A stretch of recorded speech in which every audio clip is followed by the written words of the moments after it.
নমস্কার বন্ধুরা, আজকে আবারও চলে এসেছি রান্নাঘরে। আর আজকে আমি আবারও নিয়ে এসেছি চুনো মাছ, কাগজি চুনো। তো এখানে দেখিয়ে দিই আগে, এই যে হচ্ছে কাগজি চুনো। সেদিনকে ফ্রিজে যেটা রাখা ছিল সেটাই বানাচ্ছি আজকে।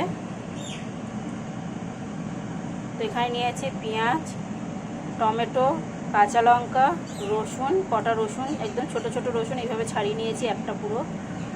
এখানে নিয়েছি বেগুন আর আলুগুলো নিয়েছি একদম আলু ভাজার মতো করে কেটে, একদম সরু সরু, যতটা সরু কাটা যায়।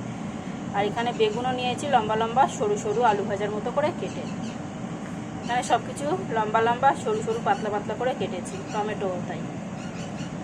তো যাই হোক, এখানে নিয়ে নিয়েছি। আর একটা খুব ভালোভাবে মানে খুব ঝাল ঝাল করে এখানে সবার আগে মাছটাকে আমি দিয়ে দিলাম। এখানে সব একসাথে ম্যারিনেট করব। এখানে আমি আদা রসুন আর ব্যবহার করছি না, শুধু কটা রসুন দিয়েছি।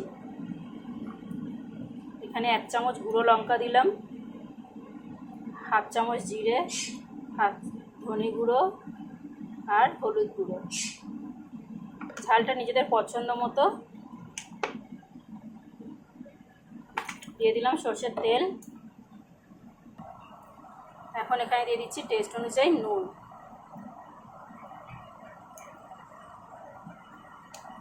আর এখানে যেটা আমি স্পেশাল জিনিস দেবো সেটা হচ্ছে কাসুন্দি।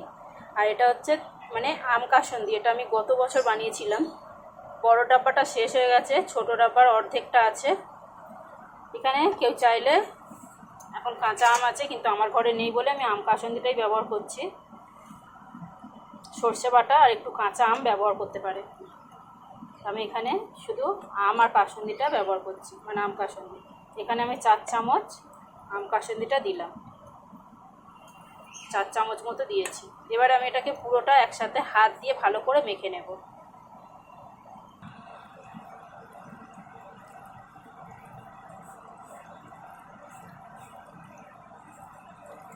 এবছর আমি আম কাসুন্দি বানাইনি, তাই বন্ধুদের সঙ্গে শেয়ার করা হয়নি। যখনই বানাবো অবশ্যই শেয়ার করব খুব সহজভাবে। আমার রান্নাঘরে বন্ধুরা জানে খুব সহজভাবে রান্নাবান্না করে দেখাই। আর এগুলো আমার রোজকার ঘরোয়া রান্না, কোনো কিছু স্পেশাল রান্না না, মানে বই দেখে রান্নাও করা না।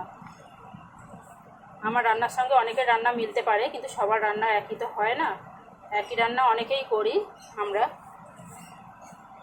চলুন ভালো করে ম্যারিনেট করে নিই, তারপরে দেখাচ্ছি। আমি আজকে একটা ফয়েল পেপারে এটাকে ভরে ফ্রাই করব, মানে রান্নাটা করব। চলুন দেখাচ্ছি।